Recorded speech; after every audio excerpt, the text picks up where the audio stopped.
three guys who combined to play 15 seasons in the National Football League trenches. Well, two guys. And Mackey, who didn't do shit.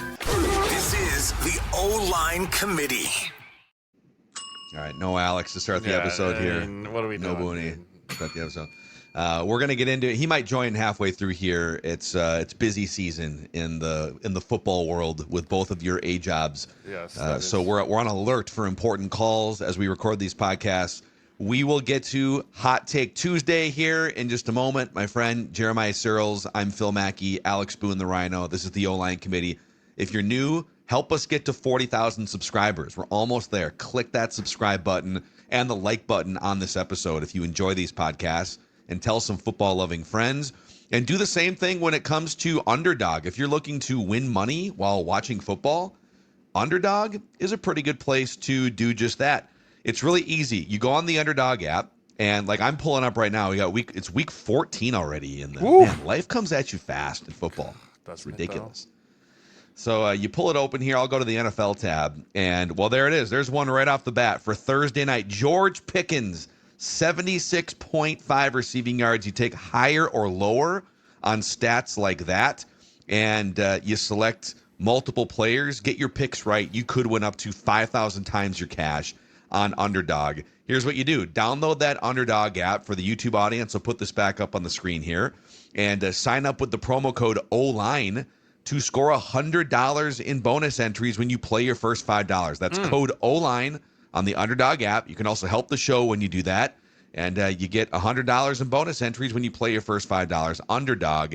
Make picks and win money. Must be 18 plus, 19 plus in Alabama and Nebraska, 19 plus in Colorado for some games, 21 plus in Arizona, Massachusetts, and Virginia, and present in a state where Underdog Fantasy operates. Terms apply. See assets.underdogfantasy.com/web/play-and-get-terms_dfs_.html for details. Offer not valid in Maryland, Michigan, New Jersey, New York, Ohio, and Pennsylvania. Concerned with your play? Call 1-800-GAMBLER or visit www.ncpgambling.org in New York, or call the 24/7 Hope line at 1-877-8-HOPE-NY or text HOPE-NY to 467-369.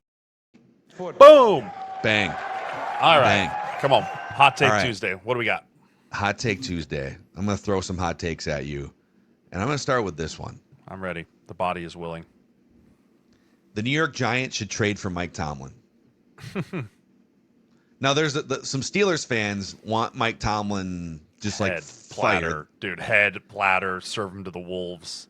So obviously, if he's just available, then like the Giants have an open job, they could just hire him. But if the Steelers say, yeah, I mean, we're not looking to fire him, but if somebody had an extra pick somewhere in there, and if you're the Giants, you got your quarterback. You think you don't need a first round pick for a quarterback. No. You don't need a first round pick for a wide receiver if Neighbors comes back. If Scadaboo comes back, like you think you're pretty good at the skill position spots. Offensive line has taken a step forward this year, but there's always. But like if they said first round pick or second round pick, and the Giants have a first round, a second, a third, a fourth. They got a bajillion like sixth round picks and a fifth and a seventh. I'm saying it would be worth a first or a second round pick for the New York Giants, who haven't had a top 10 defense in 12 years. They've got they'll go find an offensive coordinator. But Mike Tomlin in the big city, fixing that big blue defense for the first time in a decade and a half. The New York Giants should trade for Mike Tomlin is my hot take. Man, I can't disagree with that. The more you were talking, the more I was seeing it fit together. Talk about stabilizing an organization that has just been kind of up and down. Really since Manning retired. Like ever since Eli Manning retired, that organization has not been stability-wise where it wants to be. You had that one bright year with Daniel Jones, go to the playoffs, beat your Vikings, and pay him a bunch of money and then move on. But since then, it's just kind of been this coaching carousel, trying to figure out what's right. You bring in a proven winner that knows how to build a defense, that you can just say, hey, we know what you're doing. Here's the keys to the car. I think that is 100% worth a first or second round pick. I think he might be just available, though. I honestly think the Steelers might just move on from him. And I think it's a dumb move. And here's the thing. I think the Steeler organization is very smart. I think they're also intelligent. And unless they have their sights set on the next Ben Johnson or the next guy that they are so believing in that's going to be the turn of the tide, there's no way you let Mike Tomlin walk out that door unless you 100% have a succession plan already put in place. Yeah, I think like from a Steelers perspective, there's a couple factors that could be in play. One of them more than the other. The first factor is like, he's been here for almost 20 years. Maybe it's getting stale, but I mean that's been their organization. They literally have had 3 head coaches since the 1960s, and so their entire organization's history is coaches getting kind of stale, and like Bill Cowher got kind of stale for a while, and he stayed around, and so I don't know that I don't think they make decisions with that type of thinking in mind. Of, well, we're kind of bored with this, or they value stability, they value the long term, always kind of in contention. But the one area that I could see them getting sick of is, hey, it's been 7 years since we've had or I think 8 years since we've had a viable offense. And at some point, you either got to find a formula at quarterback or like Mike Tomlin is not a great offensive guy, which maybe that scares some Giants fans with my hot take here. But I think if you're the Steelers, maybe you just get sick of the fact that your highest ranked offense yardage wise is like 23rd since Ben Roethlisberger retired. But it's not like they haven't tried to fix it. I mean, they go out and they draft Kenny Pickett, who everyone believed was a first round quarterback. It's not like that was a reach. I don't think everyone, when they drafted Kenny, was like, oh man, that's a reach. I mean, everyone pretty much believed he was a first round quarterback. And so you go draft the first round quarterback, it doesn't work out. It doesn't go well, and so then you go to Mason Rudolph, and that obviously doesn't go well either. Then you go to Aaron Rodgers. That hasn't gone well either. And as you can be proven by the Minnesota Vikings, as you can be proven by the New York Giants, the quarterback position makes the offense go or not. It doesn't matter how great of a run game you have built around it. It doesn't matter how great of an offensive line, weapons, whatever it might be. If the guy that touches the football every single play on offense isn't great, your offense is going to suck. Like, that's just the way it goes. Even if your quarterback's mid, your offense is still going to probably suck. And they have had mid-tier to low-tier quarterback play since Ben Roethlisberger left. And I think, they've switched some stuff on the upper management. They've switched some stuff in their piece there. But it also goes back to what we talk about. They're always just good enough that they're never going to be in contention for Drake May or Jaden Daniels or Bo Nix, that type there, because they pick at 18 or 19 or 20 every single year. And so it's this weird place to be in as an organization where it's like, we're good, but we're not good enough. And it's one of those things like, do you have to sacrifice the coach to then be bad and draft high and then pick the thing? Or do you just say, hey, we got to just spend the money in free agency and go get the Matt Stafford or make the huge trade to go get a legitimate Trevor Lawrence or a CJ Stroud or someone that you're willing to just bet the farm on and say, we might overpay for this dude, but that's the only way this offense gets fixed. I mean, you're talking about like on the Steelers front. On the Steelers front, like, yes. Yeah. So they could, like, if they're, let's say the Steelers are in, but they've kind of tried that too. Like, let's try Aaron Rodgers. Let's try Russell Wilson. It would have to be someone that it can't be a guy on the tail end of his career. You have to get a guy in the heart of his career, right? You have to be willing to shell out the money if you want to make the trade for a guy that is right there. I mean, like the Lions and the Rams did, right? Be willing to give up 2 first-round picks for a quarterback that you truly believe in, right? Did you see Kyler Murray and Mike Tomlin coexisting? Yeah, I mean, if that's what you got to do, but I think, again, that's buying someone's trash to make them your treasure. You don't want to do that. You either have to nail your first-round pick and draft up and trade up to go get the quarterback that you believe in, which I don't think is this draft class, unfortunately, for them, or you maybe make a huge offer to Daniel Jones, or you make a big offer to Sam Darnold, or should have done that. Should have done that last year, right? Yeah. Like should have bet on that guy instead of Aaron Rodgers. But I don't know if that's a Tomlin decision, or if that's an Omar Khan decision. Whoever is in charge of that offense and that building that roster, it's one of those things where you have to make a decision at the quarterback before, because I don't care what coordinator you bring in. I don't care who. If the quarterback's not good, nothing in the offense is going to be good. Yeah. On the Giants side, just to tie this kind of back full circle, for as frustrated as Steelers fans are about the stagnant feeling of their organization, I feel like the Giants look at the Steelers right now and probably think, boy, it'd be great to always be above 500. And, lately there's been some leaky Steelers defenses, but like generally the Steelers have really good defenses and they are highly competitive, and they're winning 9 to 11 games, and they're in the mix. And the complaint is, hey, it's time to win a Super Bowl again here in Pittsburgh. And I get that. The Giants have only been to the playoffs twice since their last Super Bowl win 15 years ago. And like I said, the last time the Giants had a top 10 yardage defense was in 2013, 3 years before Tom Coughlin retired, dude. Yeah. Like, that was before the Ben McAdoo disaster. I wasn't even in the NFL yet. I was still, that was my senior year at Nebraska. Cornhusker Jeremiah. Yeah, that was Go Big Red Nebraska days. Adult Jeremiah has never seen a top 10 Giants defense, basically. Yeah, since I've grown a beard, I've never seen a top 10 Giants defense. And what's crazy is you look at that defense, and I'm even watching it last night, and I'm going, dude, how? Right? Dexter Lawrence, Brian Burns, like Abdul Carter, what the hell's going on with him? But that's 2 times he's been internally punished. And we'll get to that, right? But I think you look at the people that they brought in and how they've built that defense from the interior defensive line to the edge rushers out. They should be better than they are, and so I don't know if that's a coordinator problem, a culture problem, all of the above problem, but. Joe Sheen got retained. He's leading the next head coach search, and he also is aware that whoever he ties himself to here on this next coaching is who will either get him fired or get him extended. Yeah. And so he needs to look at it and go, how do I want to build this team? And I think that I would build it from the defensive side because that's the side that has the most talent but can just use more of the building, and then hire a great offensive coordinator to handle the young quarterback, to handle the young receiver, to handle Scattaboo, go draft another weapon on the edge. I mean, Theo Johnson's going to be a great tight end for them when he's young and he's growing too. They've got Andrew Thomas locked up at left tackle. They're going to need another guard because Greg Van Roten's 36 years old, right? Extend the center in the middle. Shameless plug. Right, extend the center in the middle, put in some consistency there, and then I think you go hire a really good offensive coordinator. But I think the next coach for the New York Giants needs to be a defensive-minded guy. Yeah, but especially extend the center in the middle. Especially extend the center in the middle. List. That is priority number one if I'm Joe Sheen. Let's reset the market, Joe. Let's make it happen. Come on. Let's be bold. Be bold, Joe. Let's do it.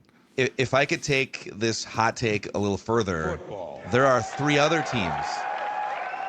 I think obviously if Tomlin becomes available.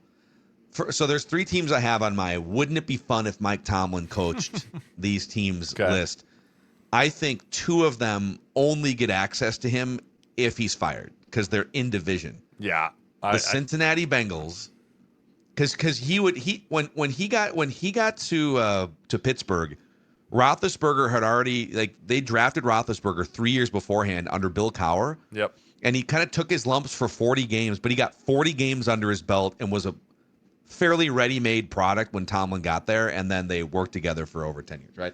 Just like Joe Burrow is the ready-made solution at quarterback. Hey, I'm a defensive mind who builds cultures, and if the offense can already kind of be set, it'd be great. And so you got that with Joe Burrow.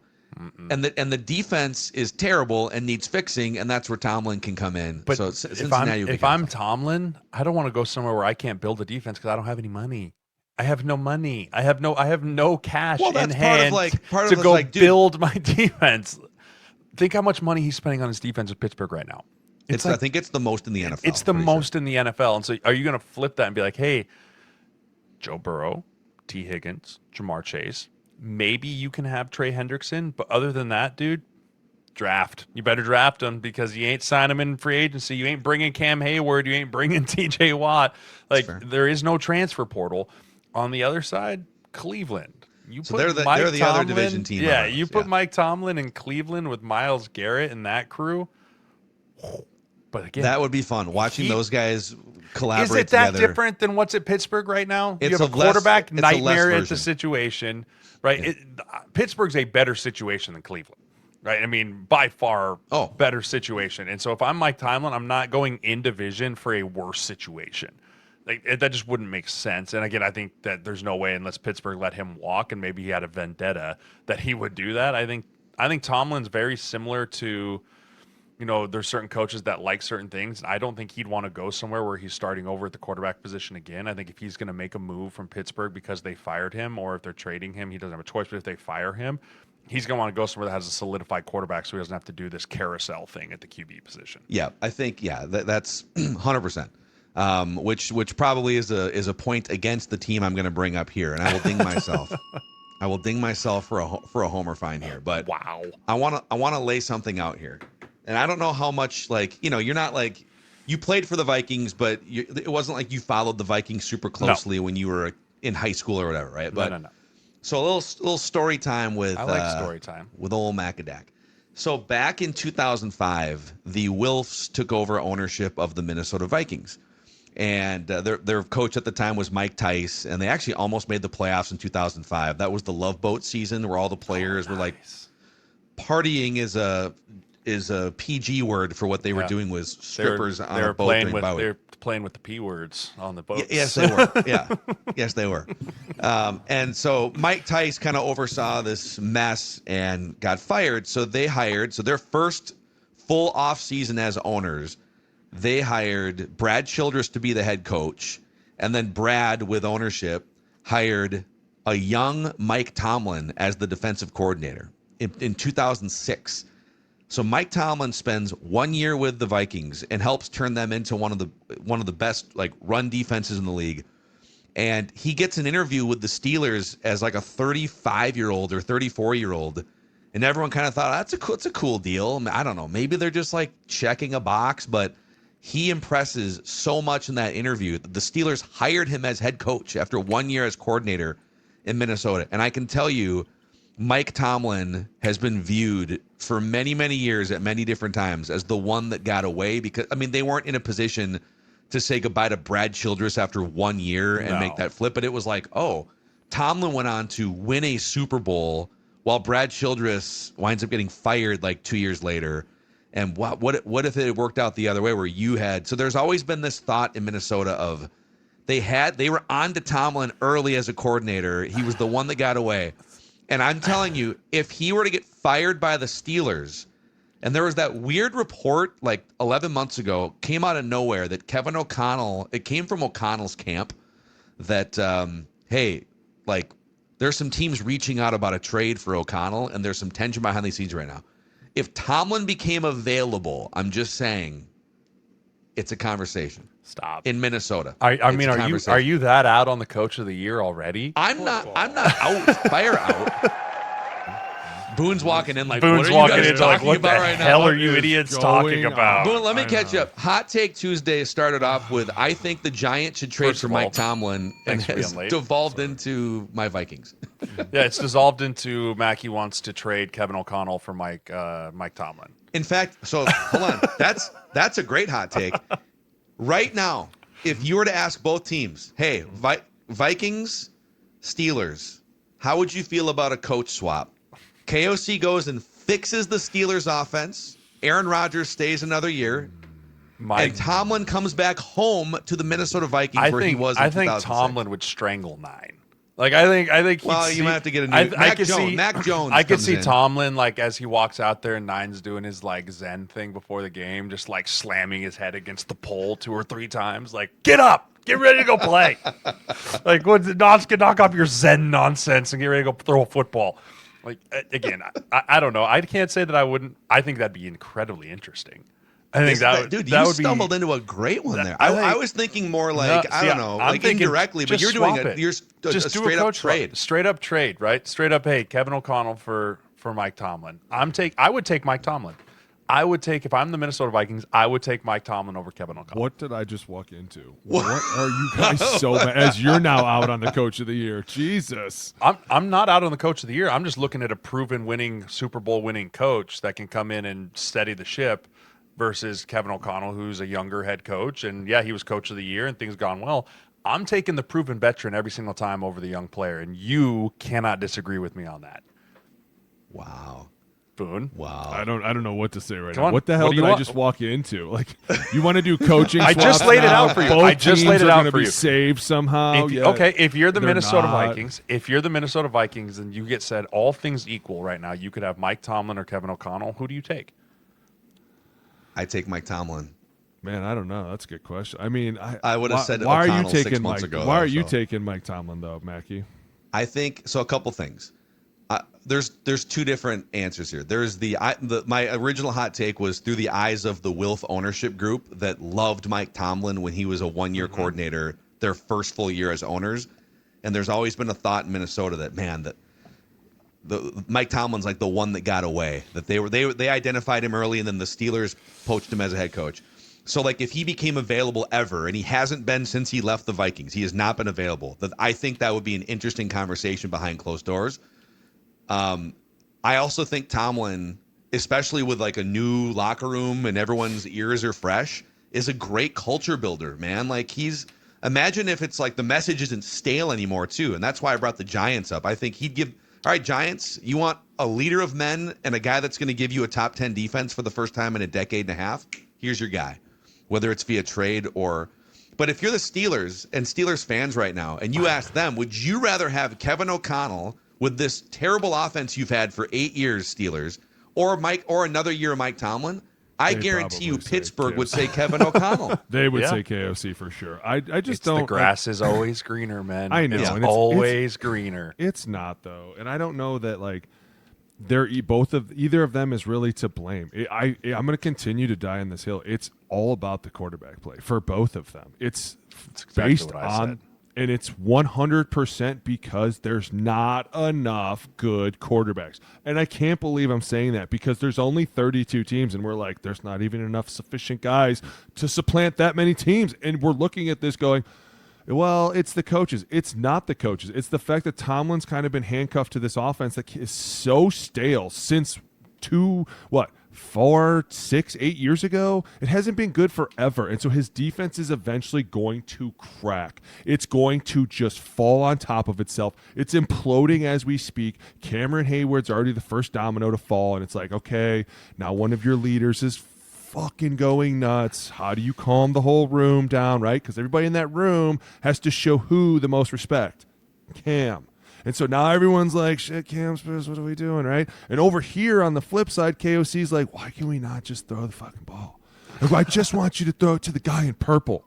What's so hard about that? Both of them are dealing with the same problems. The guy who holds the ball 90% of the time is screwing this up. And they're looking, and this is where I'm going to really draw a line, maybe poke a finger.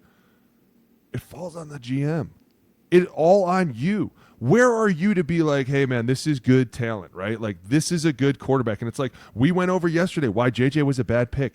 In that room, we could have all been like, well. Oh, I didn't get invited to that one. I love those conversations. Wait, Sorry, podcast? You were in it. I thought you were talking about. I thought you were talking about like your Vikings one. I'm on Purple Daily. You tomorrow, were talking about how that. you were like. Remember yesterday we were like, what did they do in Michigan? They ran the ball, right? They were play action. That's why there's such big windows. Who was their tight end? Colston Loveland. Like, there's so many guys from that team that are balling out. But that was the same. Right? That was the same. That was the same thing they did in Pittsburgh with Kenny Pickett. Not really though, because this is different. This is KOC should have internally been like, yo, this kid's not going to fit my system.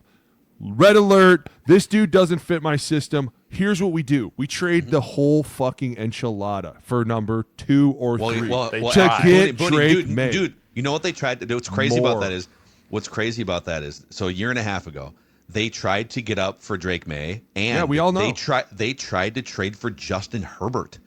Legit, like there was a report on draft night. Yeah, and on Purple Daily we have this the anonymous Purple Daily tip line. If you have information, you send it in, and we'll probably read it on the show. And 2 different people had sent in, like, this is going to sound crazy, but I'm hearing based on my best friend's uncle's cousin's dog that was in the facility that Herbert. I remember we all heard that. Adam Schefter comes out on draft night and says, oh, they definitely tried to trade for Justin Herbert and got shot down by Jim Harbaugh in the Chargers. Why? So they were trying. They wanted the gunslinger, the big, tall gunslinger. And that's why it's funny because, like, when you look at that, if you're the Vikings and you go, hey, we'll give you whatever you want for Herbert, you can get your boy from Michigan. We all work out. We all make sense. We're going to do what we do, right? Here's a the minute that Harbaugh went like this, and maybe I didn't even see it too, the minute that he was like, listen, hard pass on that, they should have been like, why are you hard passing on your boy? Like, this is, wait, ride or die, loyalty till the end. What do you mean hard pass? Like, we'll give you everybody except for Justin Jefferson. How about that? Like, you can have everybody except for Justin. They were like, We don't want anything that you have for what we have. And that's when they should have been like, red alert, we need to get Drake May in the building right now. It falls a little bit on KOC because I'm sure that Kwesi was probably like, hey, man, you realize that, like, to get this, dude, we're going to have to run the ball a little bit. And he was probably like, yeah. I got this. Right now it's like amazing. That imploded. It's amazing how every road we take, whether this hot stake started with Tomlin going to the Giants, leads back to J.J. McCarthy sucks. It is. The whole NFL, everything just rotates back to like decisions. The J.J. McCarthy sucks. So I'm going to throw another hot take out there for you guys. Do it. Here. Hey, hold on. Do it in a second after you give us a hot take about Z-Biotics. Oh, Z-Biotics. Yes. That saved my bacon I felt way better in the morning in Vegas over Thanksgiving than I otherwise would have. I mean, Z-Biotics is fantastic. It's a pre-alcohol probiotic drink that's helping the O-line committee listeners waking up, feeling refreshed after a night out. We're not 22. We're old. We got adults. I got responsibilities. I got kids in the morning kicking my doors in, right? We can't be dragging around feeling like absolute garbage the next day. Go back to bed. Go to bed. Daddy's tired, right? So that's where Z-Biotics pre-alcohol comes in. It's insurance for tomorrow after a night of drinking. Z-Biotics pre-alcohol is the world's first genetically engineered probiotic invented by PhD scientists to tackle rough mornings after drinking. When you drink, alcohol gets converted into a toxic byproduct in the gut. In this byproduct, it builds up. It's not dehydration that causes rough days after drinking. It's actually the enzyme. So pre-alcohol produces an enzyme that breaks down this byproduct. When you take pre-alcohol and you make it your first drink of the night and you drink responsibly, you can feel your best for tomorrow. Go to zbiotics.com/O-line to learn more and get 15% off your first order when you use O-line at checkout. Z-Biotics is also 100% money back guaranteed. So if you're unsatisfied for any reason, they'll refund you your money, no questions asked. zbiotics.com/O-line and use the code O-line at checkout for 15% off. And hey, it's gift giving season. And if you're bad at thinking of good gifts, like me throughout my life here, look at this box right here. So this in here is my first Aura frame. And if you're a last minute shopper or you can't think of a great gift, shelves are empty. First of all, you get out in front of it right now because we're still a few weeks away from the hardcore holiday season. But Aura frames upload unlimited photos and video using the Aura app connected to Wi-Fi. Preload photos before it ships to whoever it is that you're sending it to. You can personalize gifts. But instead of just like having a picture that you get printed off somewhere and having it in a frame, imagine like all of your pictures, any of your pictures, timely pictures. You take a picture on vacation, boom, it can be in your Aura frame immediately. For a limited time, save on the perfect gift by visiting auraframes.com to get $35 off Aura's best-selling Carver Mat frames. That's the code O-line at checkout to get that deal. AURAframes.com, promo code O-line. This deal is exclusive to O-line committee listeners, and the frames do sell out fast. And you can help the show out when you use the code O-line at auraframes.com. All right, give us your hot take here, Jay. Do it. All right. Do it. The hot take here, and maybe it's not the hottest of hot takes, but I think, what a terrible way to... based off of what I've seen this weekend, that the road to the Super Bowl will go through Denver in the AFC. I think that throughout the rest of this way, they're going to win. Literally what? Denver? Literally that is the hottest take I think that the road to the playoffs, the road to the Super Bowl for the AFC will go through the Denver Broncos and Mile High based off of what their schedule looks like the rest of the way, based off of what that defense is looking like. It is suffocating. It is going through there. They got to play Kansas City again. They got to play the Chargers again. I am willing to stamp now with Daniel Jones being hurt, with his ankle being hanging on by a thread, looking at the rest of the AFC, that the road to the Super Bowl goes through Mile High. Okay, first of all, time out. This weekend's a win. Hold on. You realize that there's a team right now in first place that just dismantled a team last night. I understand. Right? Like, they literally woke up and they were like, who the fuck is this little brother over here? Somebody smacked the shit out of him and let him know they're in our way. Yeah, listen, I will stake in a beer it, and this is the realest stake in a beer right now. You have been on Denver for the last couple weeks, and it's because you're being a fucking homer. Hit him with it. Not. Hit him with it right now. How Love am I thy being a homer? Your childhood. They're in second place. Dreams.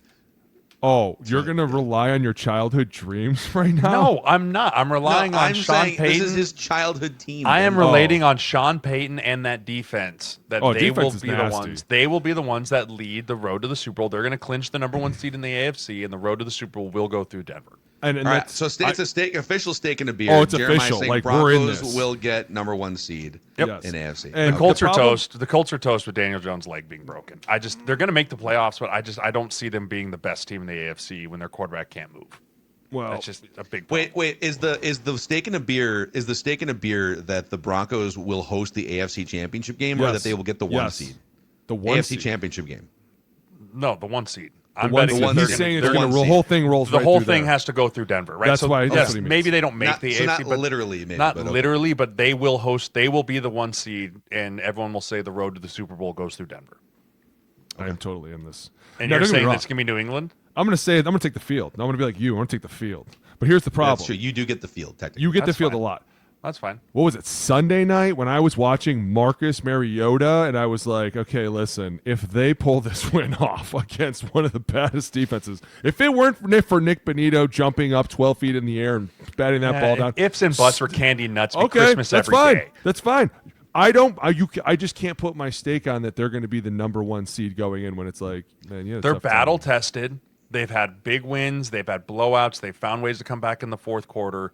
Like, that team has been battle tested all the way through, and they haven't blinked. They haven't blinked. Can you tell me the last time either of the 2 teams we're talking about lost a football game, Patriots or Broncos? It's got to be like week 2.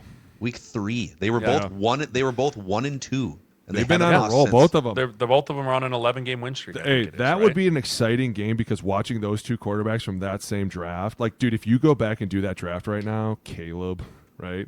All of a sudden, you're looking at Bo, you're looking at Drake, what Jaden could have been if he was still playing with Washington, like what the first year they had, you're kind of like, what could have year 2 been like, right? Like, that actually ended up being a really badass class, and it's exciting because they're still so young that you're like, maybe the tide is changing for these quarterbacks. What's crazy is we talk about the changing of the tide, but that means now we're talking about Mahomes, Allen, Herbert as like old heads. They're like the old heads. But those guys are nowhere near. But they're nowhere over. near like the 38-year-old Tom opened the door quarterback. forever. Yeah. Like, who's the old guy right now? It's Rodgers, Stafford, and Flacco.